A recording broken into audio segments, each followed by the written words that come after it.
Dear Miss Callie, hindi ko akalaing sa simpleng pagkasira ng sasakyan, doon ko mararanasan ang isang karanasan kung saan kakayanin ko pa palang ibigay ang katawan ko sa ibang lalaki matapos yumao ng asawa ko. Pero akala ko hanggang doon lang. Pero pagmumulan pala ito ng isang gulo na mahirap nang itigil. Ako po si Leia. Hindi ko tunay na pangalan. Mag-iisang taon pa lamang mula nung pumanaw ang mister ko dahil sa matinding karamdaman. Nasa mid-40s na ako ngayon. Pero kahit na may edad na, makinis pa rin ang kutis ko at napanatili ko pa rin ang magandang hubog ng katawan ko. May isa na ho akong anak na dalaga. Si Ella na 22 years old. Simple lang ang buhay namin dito sa subdivision. Ako ang nagmamanage ng maliit naming negosyong car wash at si Ella naman ay nagtatrabaho bilang call center agent. Isang Sabado ng hapon, hindi umandar ang kotse. Kailangan ko yung kinabukasan kaya napilitan akong tumawag ng mekaniko para sa home service.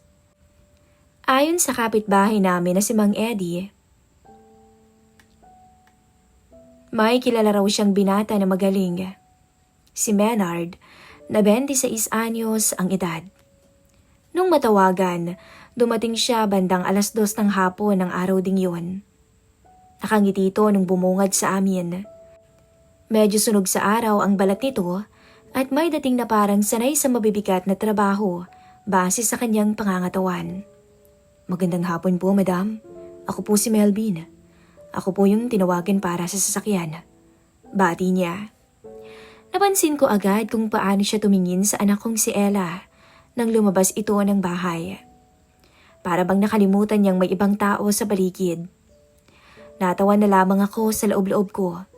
Sa edad niya, natural lang siguro na matuon ang pansin niya sa magandang dalaga kong anak. Habang abala siya sa pag-aayos ng kotse, pansin kong lumapit naman si Ella. Tahimik ko lang silang pinagmamasdan mula sa beranda habang umiinom ng juice. Maya-maya, nag-usap sila, nagtawanan. Nabanggit ko pa sa sarili ko na, mukhang close agad sila. Nung matapos ang trabaho niya, humingi siya ng tubig. At doon na rin siya nagpasalamat. Ma'am, kung sakali po, pwede ko po bang ibigay kay Ella yung number ko para kung sakaling masiraan ulit, madali akong matawagan. Hindi ako kumibo nang sabihin niya yun. Nakita ko namang ngumiti si Ella at tinanggap yun. Wala naman akong dahilan para pagbawalan siya. Mula noon, tuwing magpapa-change oil o magpapalit ng battery, si Melvin na ang tinatawagan namin. At simula noon, naging close silang dalawa ni Ella. Kahit walang home service ay dumadalaw na ito sa bahay. At tuwing pupunta siya, hindi lang siya kay Ella nakikipagkwentuhan, kundi pati sa akin. Madali siyang makisama, magaan ang loob ko sa kanya at aminado kung matagal na rin akong walang kausap na lalaking ganun ang trato. Minsan nga, pansin ko ring iba kung makatingin sa akin ang mekaniko. Sa isip-isip ko nga, siguro type din ako nito. Pero syempre, binaliwala ko lamang yun. Minsan, isang gabi, si Ella ay may overtime. Nasa bahay ako mag-isa nang biglang may kumatok. Si Melvin. Madam, dumaan po ako saglit dito. Napansin kong bukas pa kasi yung ilaw nyo. Okay lang po ba kung makainom ng tubig? Kahit sa alanganing oras, pinatuloy ko siya. At ang simpleng makikiinom ng tubig, nauwi sa kwentuhan sa kusina. Tungkol sa buhay, sa trabaho niya, pamilya niyang nasa probinsya. Iba talaga ang sense of humor ni Melvin. Hindi ko tuloy na malayan ng oras. Nung paalis na siya, ngumiti siya sa akin ng matagal. Ibang ngiti yun, parang may halong pahiwatig. Ako naman, hindi ko maaming kinikilig sa ngiti niyang yun. Sa mga sumunod na linggo, napansin kong hindi na lang si Ella ang pinupuntahan niya. Minsan kahit walang sira ang dahilan, dumadaan siya sa bahay. Minsan may dalang merienda. Ma'am, para ho sa inyo. Alam kong paborito nyo yan. Hindi ko alam kung kailan nagsimula ang kakaibang kilig sa pagkatao ko. Matagal akong naging tapat sa asawa. Pero hindi ko inakalang makakaramdam ako ng ganito muli. May mga pagkakataon ring siya at si Ella ang lumalabas.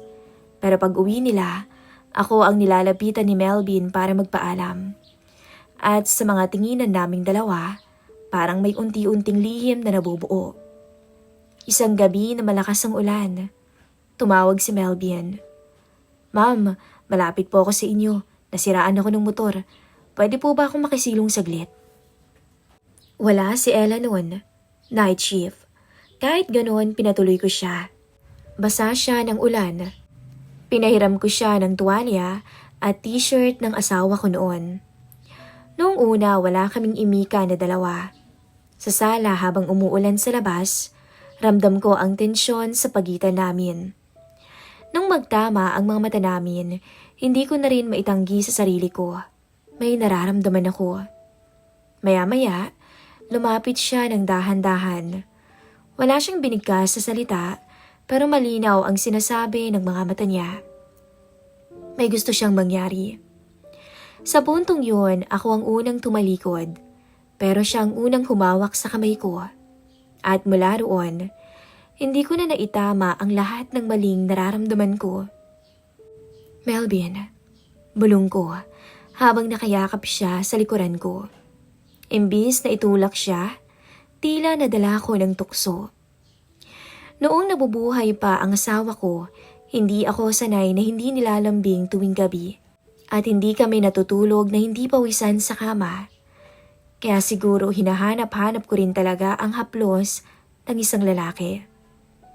Ma'am, pasensya na po.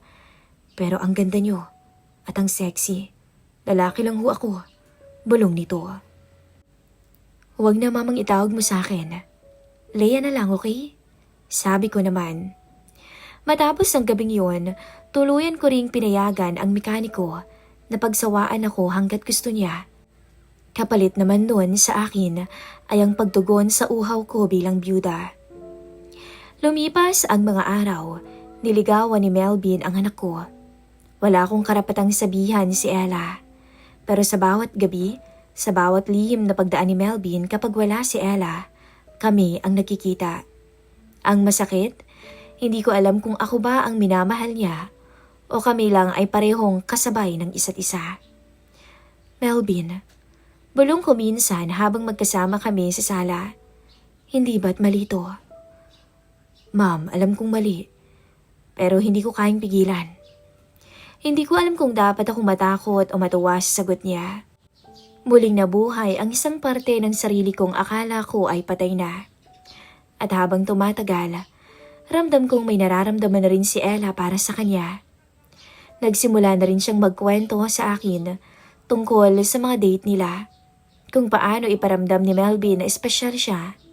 At sa puntong yun, pinipigilan ko ang sarili kong masaktan. Pero alam kong pati ako ay mali.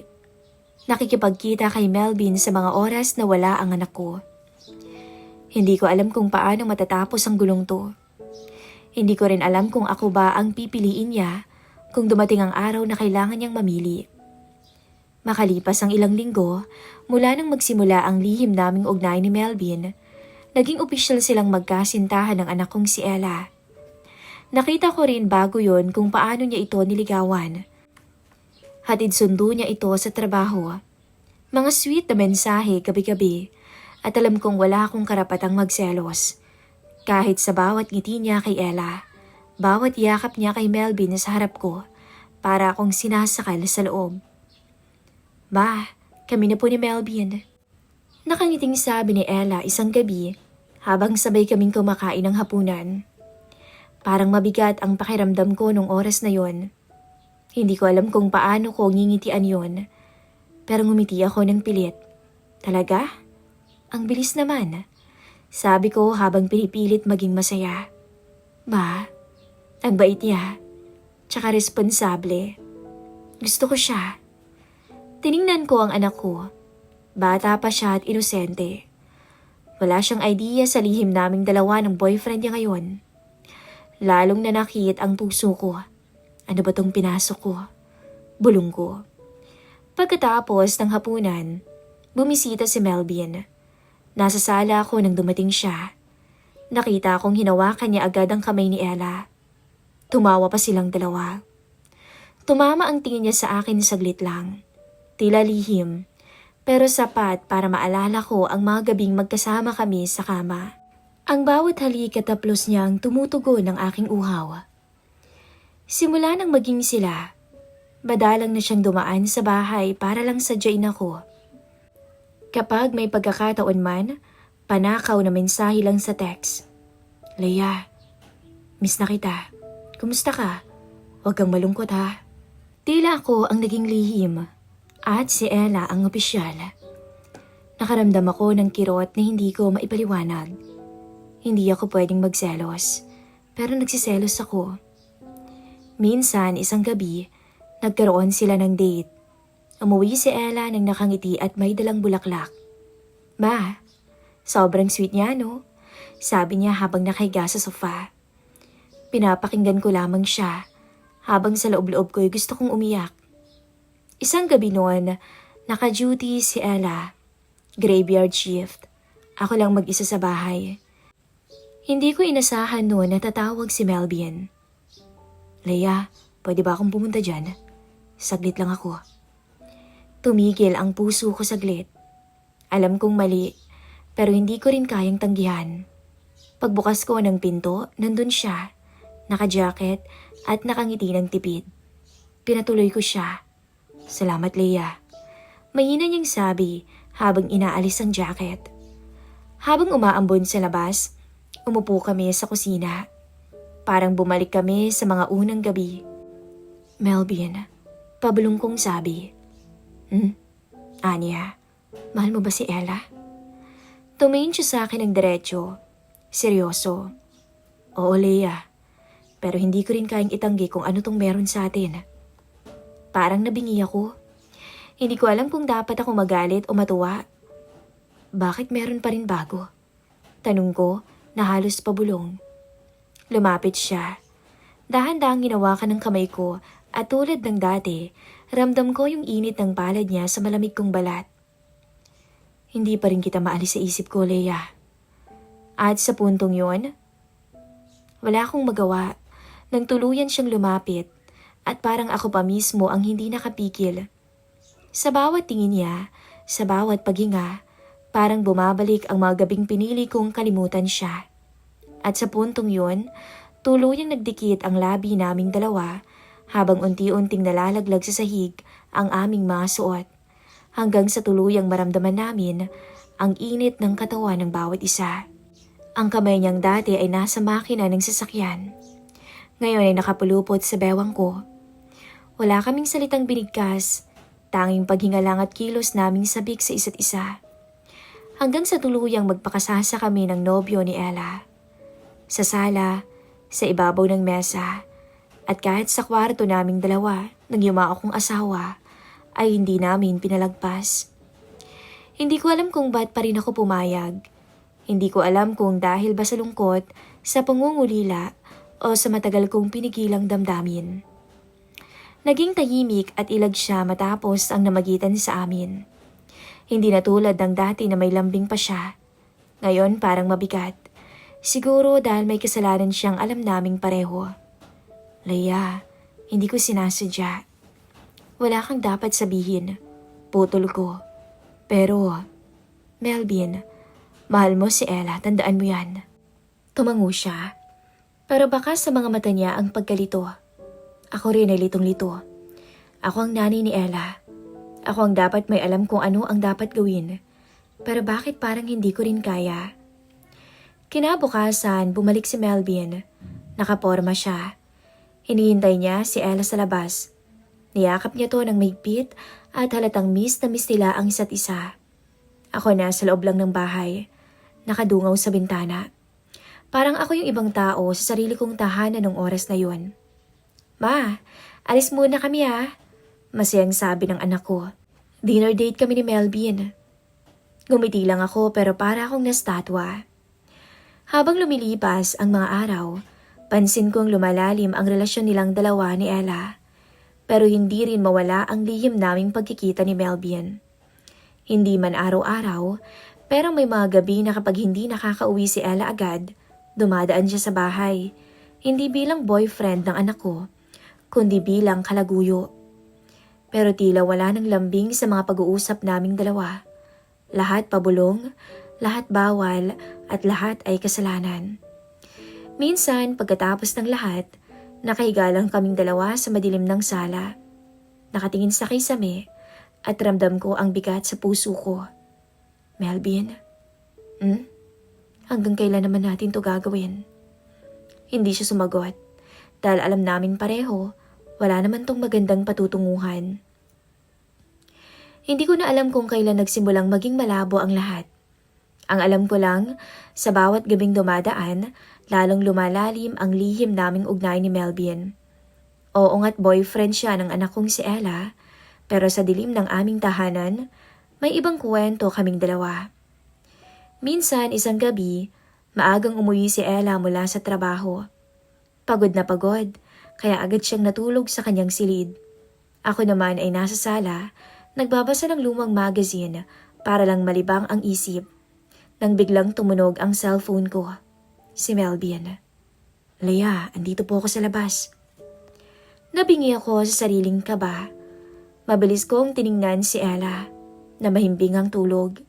Binuksan ko ang gate at pinapasok siya. Bakit ka nandito? Nandito si Ella, tulog na. Pabulong kong tanong. Hindi ko alam eh. Pero hindi ko po kayang hindi kayo makita. Sagot niya. Habang marahan akong hinawakan sa kamay. Alam kong mali na naman. Pero ng mga sandaling yon, wala nang tama o mali. Puro damdamin na lang. Tahimik kaming pumasok sa loob. Lumingon ako sa direksyon ng kwarto ng anak ko. Nakapikit pa rin to.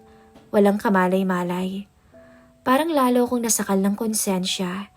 Pero hindi ko rin tinanggihan si Melvin.